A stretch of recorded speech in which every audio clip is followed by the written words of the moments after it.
Hello. आज हम लोग पढ़ने जा रहे हैं बहुत ही महत्वपूर्ण चैप्टर बर्न के बारे में। पिछले वीडियो में हमने आईवी फ्लूइड और नॉर्मल वाइटल साइन के बारे में पढ़ा है। तो आज हम लोग शुरुआत करते हैं बर्न का। यह नर्सिंग स्टूडेंट और पैरामेडिकल स्टूडेंट के लिए बहुत ही उपयोगी वीडियो है और जो प्रैक्टिस करते हैं उनके लिए भी उपयोगी वीडियो है। तो आइए हम लोग शुरू करते हैं। बर्न बर्न क्या होता है, बर्न कितने प्रकार के होते हैं, बर्न के मैनेजमेंट, ये सब हम लोग इस वीडियो में देखेंगे और इस पर बात करेंगे। तो बर्न क्या है इसे पहले समझते हैं। Burn is an injury to a skin और deeper tissue caused by heat, electricity, chemical, radiation और फ्रिक्शन। यानी कि जब त्वचा या शरीर के अंदर के ऊतकों को गर्मी, आग, बिजली, केमिकल या रेडिएशन से नुकसान होता है तो उसे बर्न बोलते हैं। परिभाषा के बाद अब हम लोग काउज ऑफ बर्न मतलब जलने का क्या कारण है। तो सबसे पहला हम लोग कारण में देखेंगे थर्मल बर्न, ठीक है, यानी कि गर्मी से जलना। तो इसके एग्जाम्पल को हम लोग देखेंगे। जब कोई व्यक्ति गर्मी से जलता हो तो उसे थर्मल बर्न कहते हैं। और थर्मल बर्न के एग्जाम्पल में हम लोग देखेंगे क्या क्या।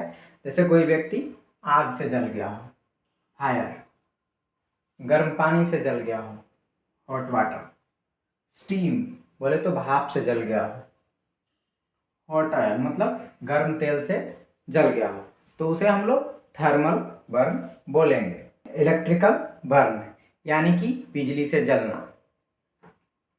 जब कोई व्यक्ति बिजली से जल गया हो तो उसे इलेक्ट्रिकल बर्न बोलेंगे। और इसके एग्जाम्पल में हम लोग देखेंगे। इलेक्ट्रिकल बर्न का पहला एग्जाम्पल है इलेक्ट्रिक शॉक। जब किसी पेशेंट को इलेक्ट्रिक शॉक लगता है तो उसे इलेक्ट्रिकल बर्न बोलते हैं, ठीक है। और अगला है हाई वोल्टेज करंट। अगर कोई व्यक्ति हाई वोल्टेज करंट से जल गया हो तो उसे इलेक्ट्रिकल बर्न बोलेंगे। और नंबर 3 में हम लोग देखेंगे केमिकल बर्न यानी कि रसायन से जलना। तो हम लोग इसका एग्जाम्पल देखेंगे और समझेंगे। पहला हो गया एसिड। कोई व्यक्ति एसिड से जल गया हो या अल्कलाई या स्ट्रॉन्ग केमिकल से जल गया हो तो उसे केमिकल बर्न बोलेंगे।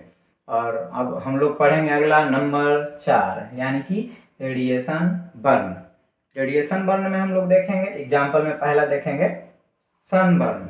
जब कोई व्यक्ति सूर्य के प्रकाश से जल गया हो। आप बोलिएगा सूर्य के प्रकाश से कैसे जल जाएगा। तो हम लोग देखते हैं कि गर्मी के दिनों में हमारे यहाँ चेहरे पे लाल लाल धब्बे आ जाते हैं, वो गर्मी के कारण ही होता है। रेडिएशन थेरेपी से भी पेशेंट जल जाता है तो उसे रेडिएशन बर्न बोलते हैं।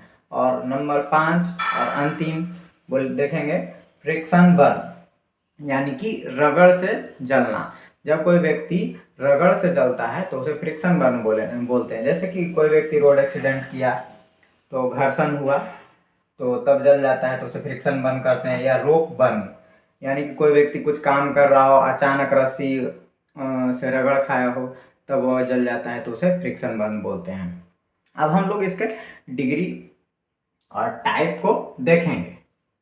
तो हम लोग देखेंगे पहले first degree burn. First degree burn में देखेंगे हम लोग first degree burn. First degree burn में क्या होता है, स्किन का ऊपरी लेयर यानी कि एपिडर्मिस प्रभावित होता है। फर्स्ट डिग्री बर्न देखने से पहले हम लोग इसके लेयर को देखेंगे। हमारा सबसे ऊपरी लेयर एपिडर्मिस होता है और बर्न में सबसे पहला फर्स्ट डिग्री बर्न में एपिडर्मिस प्रभावित होता है। उसके नीचे डर्मिस होता है, उसके नीचे हाइपोडर्मिस होता है, उसके नीचे सबक्यूटेनियस टिश्यू होता है, उसके नीचे मसल्स होता है और मसल्स के नीचे बोन होता है। तो ये अगर आसानी से समझ जाएंगे तो हमें डिग्री ऑफ बर्न समझना बहुत ही आसान होगा। तो आइए देखते हैं फर्स्ट डिग्री बर्न। इसमें क्या होता है, स्किन का ऊपरी लेयर, जो स्किन का सबसे ऊपर का लेयर है एपिडर्मिस, वह प्रभावित होता है और स्किन का कलर कैसा हो जाता है, लाल, और उसमें हल्का हल्का दर्द रहता है। देखते हैं जब गर्मी के दिन में हम लोग बाहर घूमने जाते हैं तो सनबर्न हो जाता है। इसका एग्जाम्पल, सबसे बढ़िया एग्जाम्पल है सनबर्न। इसमें क्या होता है, स्किन का कलर लाल हो जाता है, हल्का हल्का दर्द रहता है। ठीक है, अब हम लोग नंबर 2 देखेंगे, सेकेंड डिग्री बर्न। इसमें क्या होता है, स्किन की एपिडर्मिस और डर्मिस दोनों डैमेज होती है।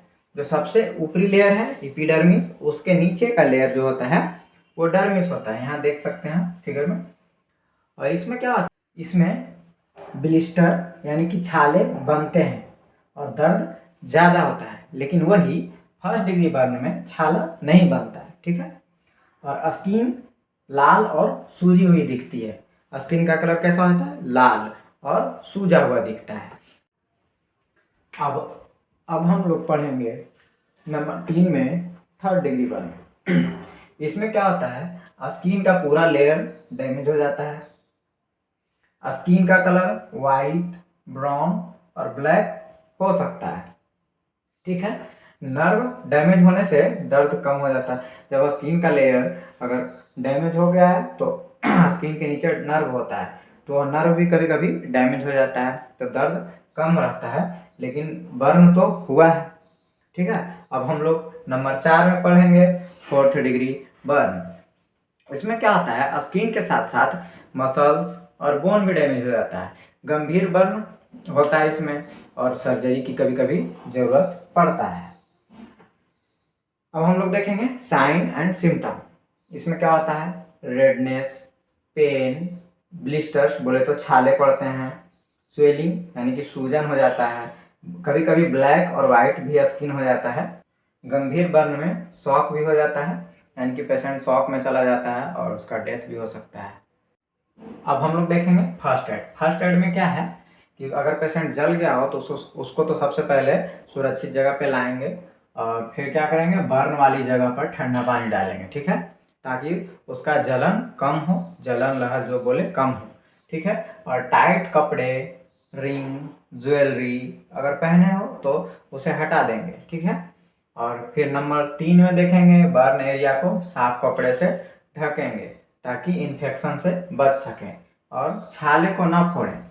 छाला को अगर फोड़ देंगे तो ये जो स्किन है हमारा प्रोटेक्टिव लेयर है, अगर प्रोटेक्टिव लेयर अगर हट गया और साफ सुथरे जगह में हम लोग नहीं हैं तो इन्फेक्शन का खतरा रहता है।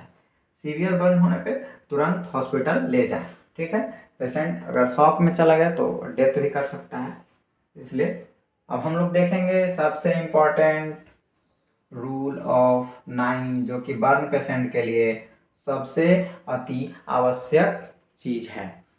ठीक है, और इसका उपयोग हम लोग इमरजेंसी में और हॉस्पिटल में करते हैं। रूल ऑफ 9 क्या है, तो रूल ऑफ 9 एक तरीका है जिससे शरीर के कितने प्रतिशत भाग जले हैं यह जल्दी से कैलकुलेट किया जाता है।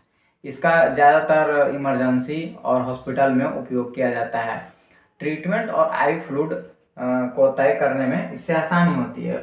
यह बहुत ही इम्पोर्टेंट टॉपिक है जो कि आगे हम लोग पढ़ेंगे। तो इसी तरह का वीडियो देखने के लिए आप लोग मेरे चैनल को सब्सक्राइब करें, लाइक करें। आगे हम इसी तरह का वीडियो लाते रहेंगे। ठीक है, थैंक यू।